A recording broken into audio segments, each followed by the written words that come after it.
પંચમહાલના ગોધરામાં તસ્કરો નગરપાલિકાના ફાયર સ્ટેશનમાં ત્રાટક્યા અને ફાયર બ્રાઉઝર વાહનના 6 વાલ્વની ચોરી કરી।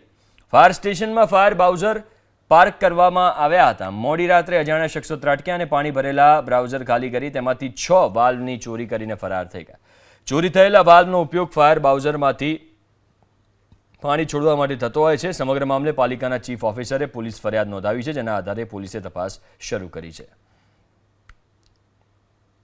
નગરપાલિકા ગોધરાની બાજુમાં ફાયર વિભાગનું જે પાર્કિંગ છે ત્યાં આગળ અમારા 2 વોટર બાઉઝર પાર્ક કરેલા હતા। એમાંથી અમારા ફાયરમેન સવારે ત્યાં ગાડીઓની તપાસ કરવા જતા રોડ પર પાણી વેરેલું હોવાથી તેઓએ ગાડી ઉપર જઈને તપાસ કરતા બંને ગાડીમાંથી કુલ ફાયર ફાઇટિંગ માટેના 6 વાલ્વ ની ચોરી થયેલ તેઓએ જણાવેલ અને એક વોટર બાઉઝરમાંથી સક્શન વાલ્વની બી ચોરી થયેલ તેવું જણાવેલ છે તેમણે।